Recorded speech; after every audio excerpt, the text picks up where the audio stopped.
You're listening to the podcast called What No One Knows. I'm your host, Lisa Marie Garcia. Please join us as I talk with some of the most important influencers, from entrepreneurs to C-suites to founders to venture capitalists. You will want to know their answer to the question, what no one knows. Thank you for joining. Okay, hello. Thank you for joining us and watching and listening to What No One Knows, the podcast, hosted at the Tampa Bay Wave studios in beautiful and sunny, almost always, downtown Tampa Bay. So today we have Arnie Perez in the studio, and it's so excited for you to hear all about him and to learn about who he is and how he helps out here in the Wave. So let's just jump in and let's welcome Arnie. Thank you for being here. Thank you, Lisa. It's a pleasure. Oh, thank you. Ours all so much. So I'll tell a little bit about your background and bio. I don't always read the bios because we include them in the show notes, but I love that you are internationally educated. I'll just make that up. With the Gregorian University in Rome, Italy was where you studied. And you also studied in Monterrey, Mexico, and you have an MBA from the University in Dallas. So Yes. talk about a lot of different places to go to school. So I want to dig into that, and it's a great part of your background. And then the other part that I love and I'm very jealous and envious of is that you're fluent in English, Spanish, Portuguese, Italian. That's awesome. Oh my gosh. It sounds impressive, but it's not that hard, especially when you have the opportunity to live in some of those countries, and then you just learn the language. Yeah. Well, and then there's that. You've had the opportunity to live in those countries. That's Right. also what I'm jealous about. So again, welcome to the show. Let's just dig into one of the ways I met you. I met you at a mentor advisor breakfast, Yes. right? And so you have been a mentor advisor with the Tampa Bay Wave for 6 years now. So almost double the time I've been a mentor advisor. I'm very curious, and I'd like you to share what has that experience been like for you? And really, for 6 years, you've probably seen a lot of change at the Wave. Can you share with the viewers and the folks listening what that looks like and how that's been a part of your life? Yes, Lisa. So I've been part of the mentor network now for a little bit over 6 years. I think I moved to Tampa in 2015. And at the time, I was moving from Houston, Texas.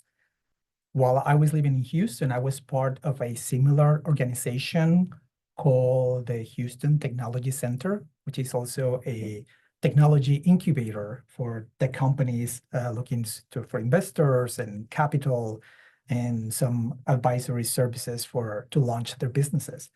So when I moved to Tampa, I was looking for an organization similar to that where I could put some time and really give back to the community and leverage my skills and expertise to help these young entrepreneurs launching their solutions and their companies and their products. So a quick search on the web guided me to the Tampa Bay Wave. I contacted Linda and some of the mentors. And after a pretty easy application and interviewing process, I became part of the mentor network. My expertise is mostly in sales and marketing. I have over 20 years of experience selling either technology to end users or selling solutions to technology companies, developing their channel programs, their go-to-market routes, etc. And yes, it's been a lot of change at the Tampa Bay Wave. I was just looking a few days ago, Linda Olson's one of her posts in LinkedIn. And 10 years ago, she was just looking for grants and some help and investment to create this. And I admire her so much because something that started so small and over the time of 10 years is very impressive how this has grown and become really an international, a global organization that now is helping a lot of CEOs and CMOs and entrepreneurs globally to launch, their products and services. So it's been a pleasure to work here with many other very skilled and very expert mentors, and also with Linda and her team, an amazing team that she's been able to put together. I saw that post as well. The one that 10 years, and they have a big sign now here at the Tampa Bay Wave that says 10 years. I passed by it this morning and I went back and I don't remember that sign being here. But yeah, in some respects, 10 years is like a snap, Yes. right? It goes by so fast. So then, when you look at what she's grown and how they've grown and what they've accomplished and the dollars they're bringing in and the support and the global, like you Yes. said, the global scale, even their Latin Tech accelerator being like the only one in the nation. Yes. It is very impressive Yeah. and just amazing. So I'm glad you brought that up. I agree Yeah. 100%. Almost 500 startups have Yeah. come here. I think they're reaching pretty soon the 1 billion Yes. capital investments. So it's Crazy pretty amazing. impressive. Yeah, Amazing. for sure. So fantastic. So during the 6 years you've been a mentor advisor, so we talk about how the Wave has, different cohort groups that you've plugged into. So you've plugged into so many different industries, but the help and the message of the sales and all of your background, I mean, it stays true regardless of whether you're fintech or health tech or Latin tech and all of that, right? Do you see marked differences between cohorts from your perspective in mentoring, or how do you, That's a great feel? question, Lisa, because I think every CEO, what I hear from a lot of them is that they struggle with almost the same 3 or 4 challenges every time that they are about to launch their business, especially if they are in technology. A lot of these CEOs struggle with raising awareness. So how can we mentors and Tampa Wave and investors help them to raise awareness? Because many times they have these amazing technologies, this amazing innovation, but not many people know that they exist. Not many Right. people know about this idea. So raising awareness in the first few months of launching a company or a product is very, very critical to create that mass of sales. The other thing that a lot of CEOs struggle with and marketing teams is the storytelling. You have a product, you have an innovation. How do you craft a story that is going to resonate with your target audience? Have you defined your target audience, your ideal customer profile? So those things are very, very important. And those are many of the challenges that these CEOs and CMOs, many times at this stage, they're wearing different hats. They're doing, a lot of different work. There's the accountants, and the CEO does part of the marketing, and they have to really pivot and do all that work. And finally, the most important thing that 100% of the CEOs that I talk to, they struggle with is growth. How can I get more prospects in my pipeline? How can I increase or structure my sales team? Am I going to go direct to market, or am I going to go through channel partners, direct or indirect? So all those critical definitions and strategy for the plan in the next 3 or 5 years is very critical to get it right in order to execute it properly and be successful. I love that you netted it out with the 3. And of course, I'm plugged into that, raising awareness, like you said, and then what is your story, and telling it the right way and telling it the brand way, but even telling it in the way of what your objective is to who you're communicating it to. Correct. Right. And so, and as you were talking, I hate when I say this, but sometimes I do say this. I'll meet with the perspective like a nonprofit, and they'll want us to maybe put their brand book together. And I hate that I say this, but I feel like you're the best kept secret. You can't be a secret. That's right. But because if you're a founder and you haven't gotten your story out there, you are a secret. That's right. And only your network knows, and you help them as you advise them, and the cohorts you've worked with, you're helping them not be a secret and telling their story correctly. So fantastic. And then, like you said, you're saying the CEOs and the founders and startups, I mean, you're in nothing but a growth mode initially. Yeah. And where you said they're doing many things, and I just get this picture of they're wearing 100 hats. Yes. And they have to, because there's 100 items that they have to take care of, but you can get so overwhelmed and you cannot put the right hat on at the right time. And all of us, Yes. as in our careers, and whether we're founders or not, there's no, exact playbook. Right. For everyone. So it Right. takes a village, it takes mentors and advisors. So That's correct. I love what you said there. Yes, and many times, again, these founders, they have to pivot, and at this early stage in their businesses, I mean, that's what they have. We're talking about 1-person team, two people, 3 people team, and that's it. And they have to do pretty much everything. Yeah. Yes. All right, so let's switch gears a little bit. Let's talk about your professional career and how you used, as I talked about at the beginning, your international background and all of that, because you've had a pretty international, exciting life. So tell us about that in terms of professional and how you landed here and share that, please. Absolutely. So I think I feel that I've been very, very lucky, especially when it comes in, international exposure. I've been to 37 countries. I live in 4 of them. I had the opportunity also to go to schools and universities in a few of these countries. And it's always, been sometimes pure luck because, I was born and grew up in Mexico. And then after my high school, I got a scholarship to go and study in Europe. So I lived a few years in Spain, and then I went to university in Rome, Italy. And after that, I came back to Mexico. I had a scholarship from Monterrey Tech, which is sort of a copy of the MIT program in Mexico. And they sent me to study the master's in Dallas, with the commitment to go back to them and teach some undergraduate courses and classes back in Monterrey at the Monterrey Tech. I enjoyed that experience very much.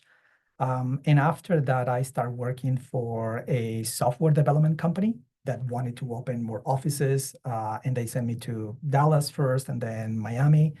So I had the opportunity to come to Florida a while ago. We're talking about the late 90s. And while I was doing all of this, it's always been, again, my first exposure to technology was in the late 90s, early 2000s. I remember one of my mentors for life is a very visionary entrepreneur, Cuban American in Miami, that he used to work for one of the big technology distributors, and he saw an opportunity and established a company to help technology vendors develop their channel programs. So I joined the organization. Today, till this day, we still laugh because, I saw his company on the website. I went into his office. I love the idea so much that I said, I want to work for this guy. So I went into his office. I brought my resume and said, I find you on the website and I want to work for you.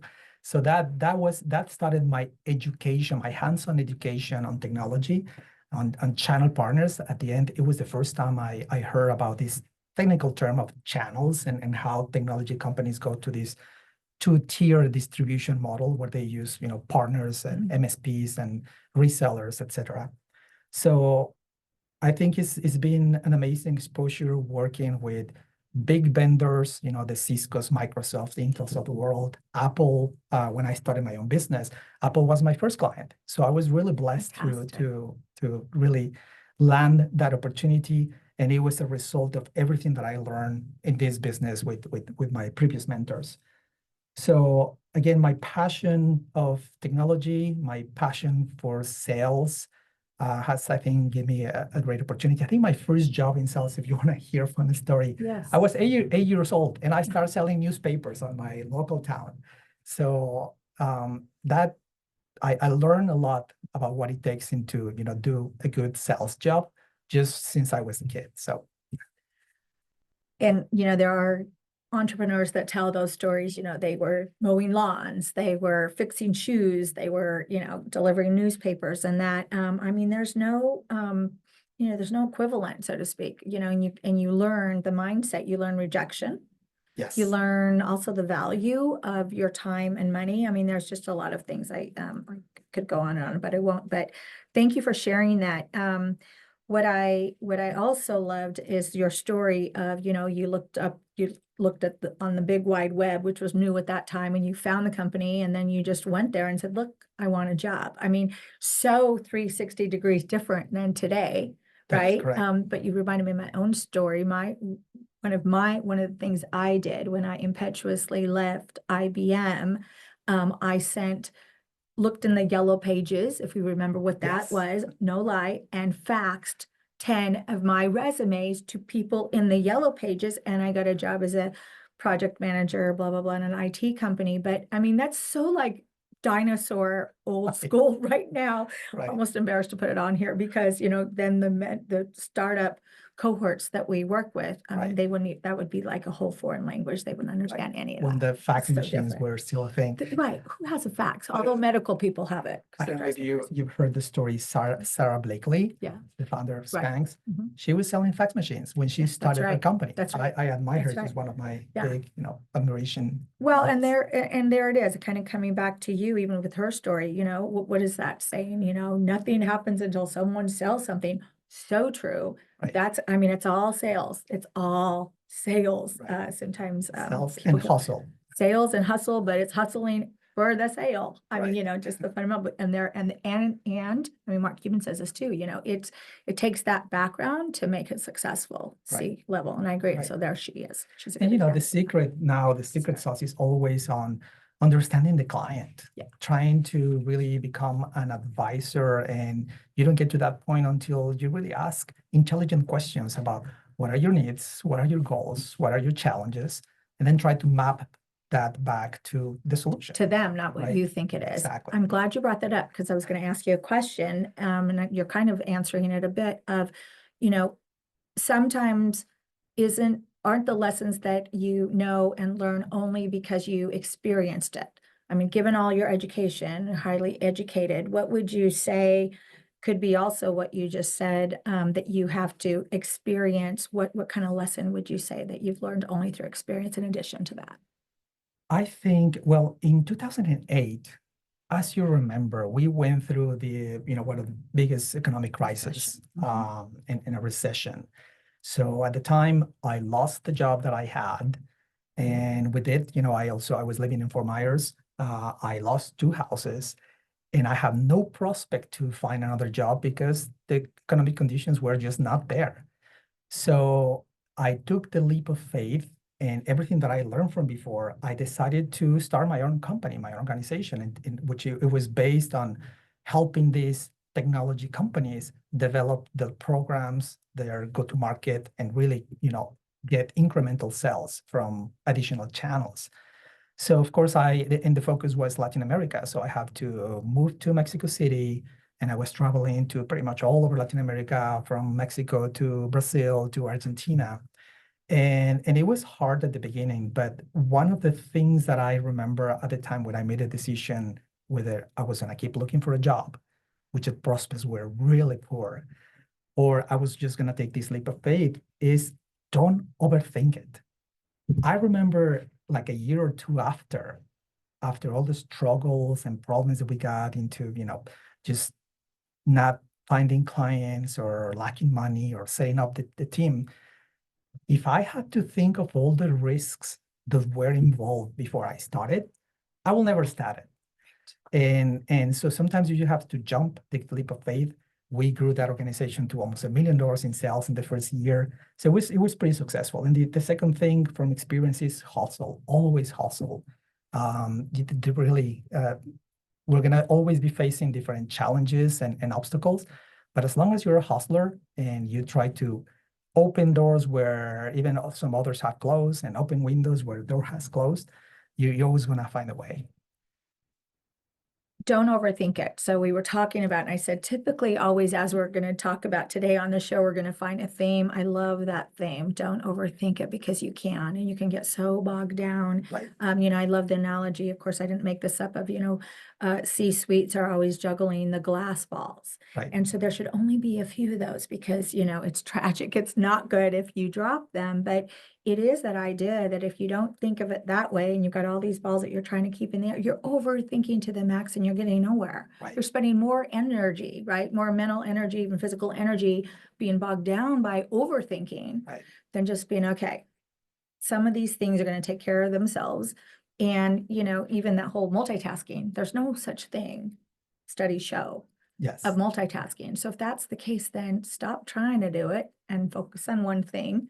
Like you said, make it simple. Don't overthink it until you move to the next. So I love that. And I was going to ask you, why do you think what do you attribute your own success to? And you kind of talked about that too, about, keep us hustling. I mean, what would you say, is that couple key reasons that you've been so successful in a long career, and a long career with a lot of different setbacks and issues and recession and all of that? I think you've heard the sentence where necessity is the mother of innovation, Yeah. right? And sometimes only when you have to go and experience, some shortages and problems and difficulties. I think part of that of the of the success, if you can say that I have in some areas, it came from the family. I grew up in, middle class family in Mexico. My father lost his dad when he was only 12 years old. And, he has to hustle and he has to take care of his mom. And so remember, we're talking probably the 50s and 60s.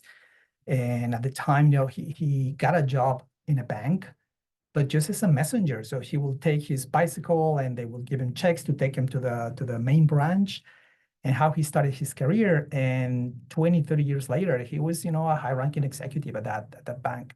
So my grandfather on my mother's side is also a great story. He was just a shepherd on the town that I was born and raised. He was just, taking care of cows and goats and next to the mountains. And till this day, I admire him so much for his his human knowledge, and he was so wise, such a wise man. And again, he grew up, out in the field. So I think I have great examples of hustling. Of sometimes there are difficulties, but if you hustle, you overcome that, and you'll achieve what you want. There's that word again, hustle, right? Yeah, we'll call it, and the hustle is very hard on the mornings that you don't want to do it. You don't, because of whatever's happening, right? Though that's where, the rubber meets the road. And that's where, as I tell my daughters, that seventh time is where you might give up, other people will, but you'll do it the eighth time. You'll hustle on the day when you're not feeling it, when you feel like it's harder than usual. So I love that.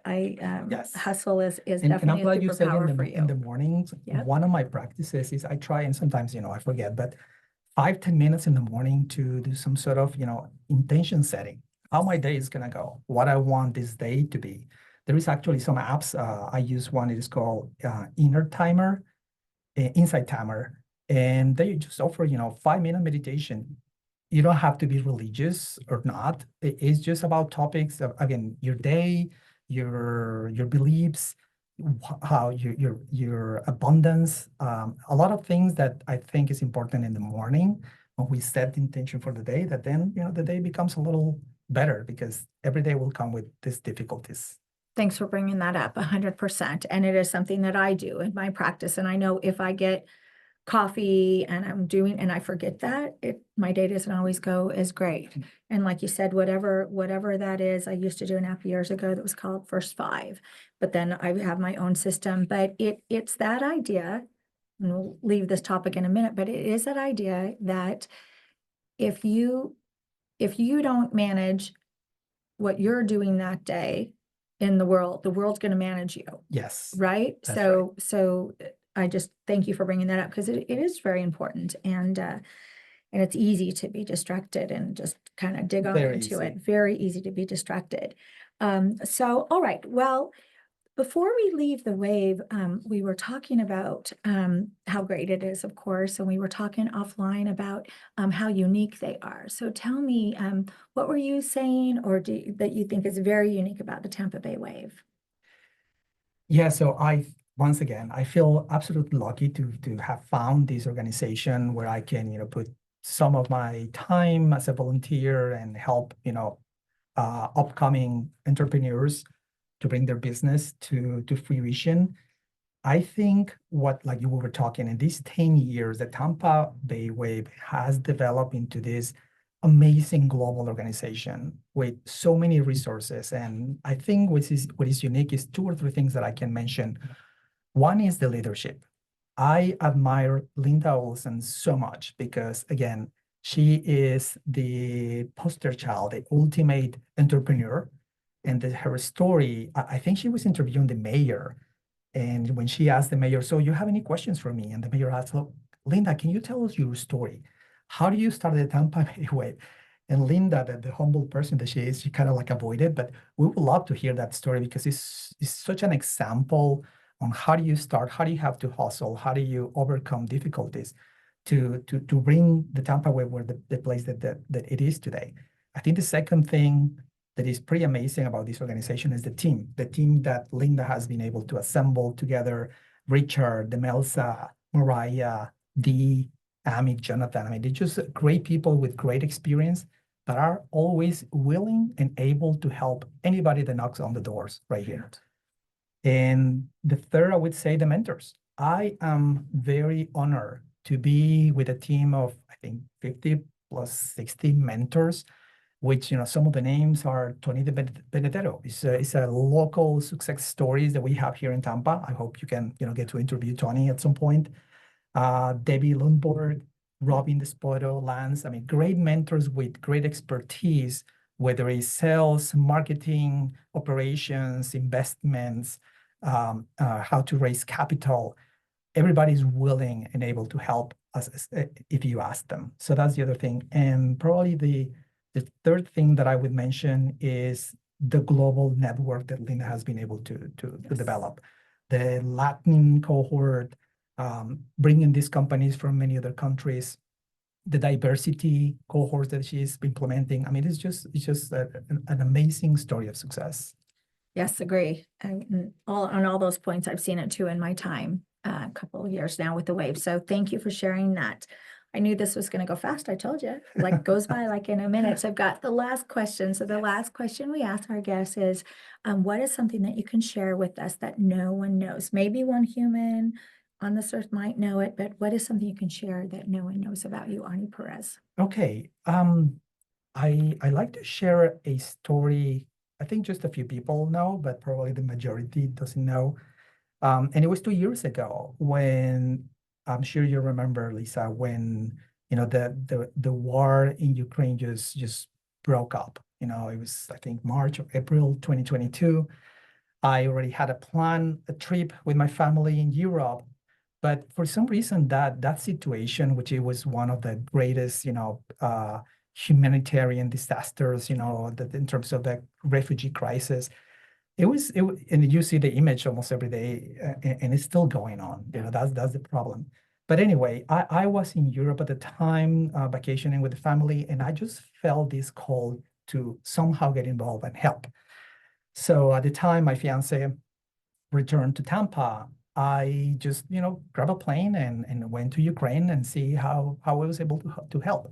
It was 3 weeks into the war, so there was still a lot, hundreds of women and children crossing the border.